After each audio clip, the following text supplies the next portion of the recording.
Mr. Deedat, I must admit that you know the scriptures very well, but you don't understand them.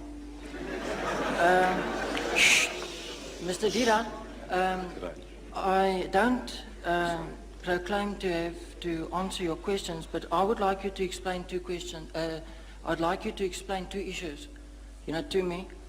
And that is the first one, when Peter walked on the water to Jesus, then he sunk into the water.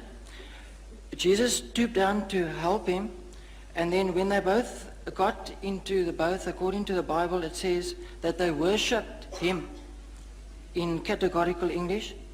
You, on previous lectures recently, said and explained it away that Thomas exclaimed, "Oh, my Lord and my God," in a way of getting a fright.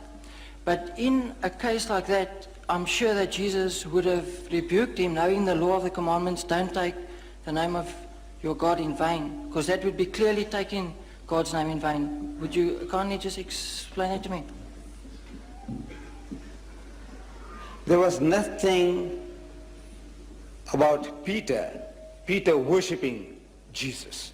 You see, this worship, this word worship, you open your new Bible now, New Bible, you'll find a different word for worship. You'll open the RSV, you'll find a different word for worship. You see? Right, but what are the alternative, what are the synonyms used for worship? And everyone is worship. Right. Now to the Jew, if the Jew worshipped Jesus, you see, that means all the disciples were worshipping him.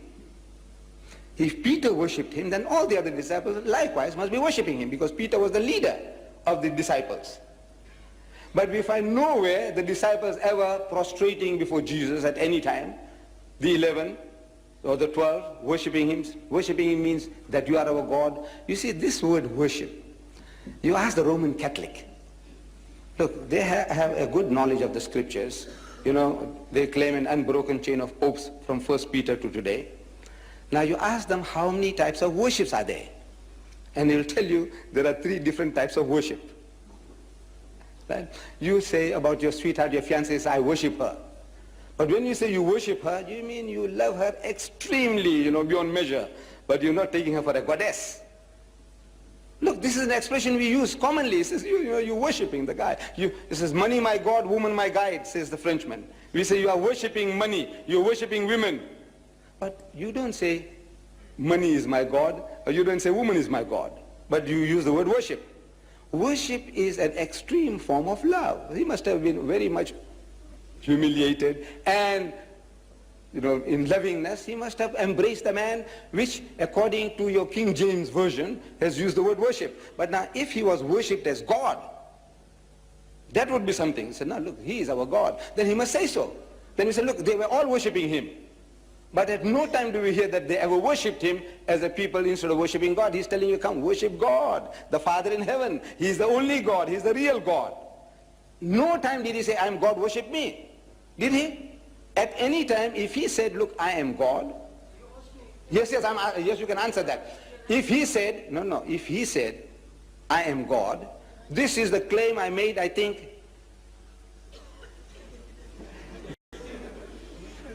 no good. You see, I made a claim, very simple, straightforward.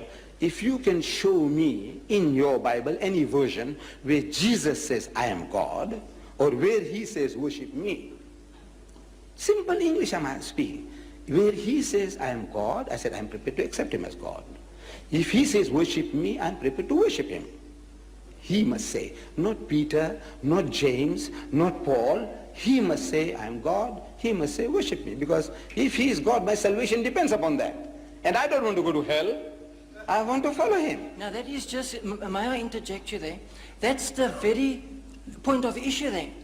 Now, you are describing mannerisms of worshipping where the Bible doesn't elaborate on it all. Jesus does. But the fact remains is the disciples worshipped him in the boat.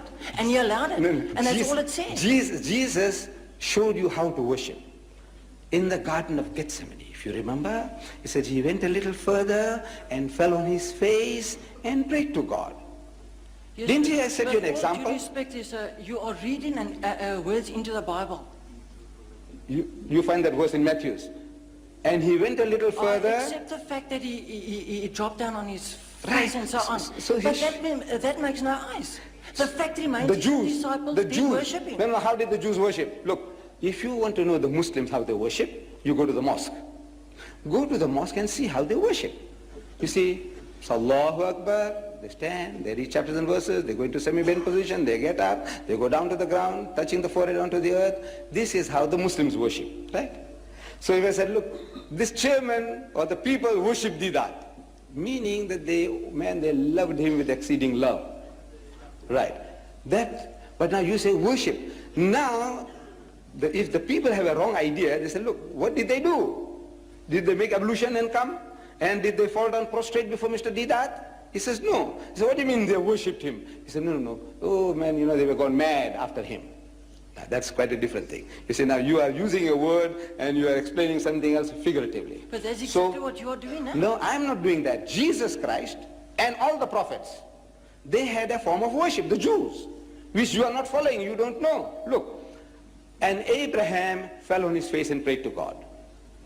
And Moses and Aaron fell on their faces and prayed to God. And Joshua fell on his face and prayed to God. And Jesus fell on his face and prayed to God. Look, everybody falling on their faces and praying. What is this? This is the way you worship God. Fall on your face and pray. The Pope, wherever he goes, he kisses the ground. He makes the prostration, as the Muslim does. See, maybe, I don't know, he's communing with the soil or what, I don't know. But he's doing exactly as a Muslim does.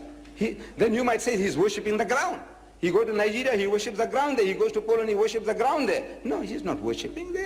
He's showing some kind of humility, respect, maybe. But now, Moses, this is how he did it. Jesus did it. Abraham did it. Joshua did it. But you don't do it.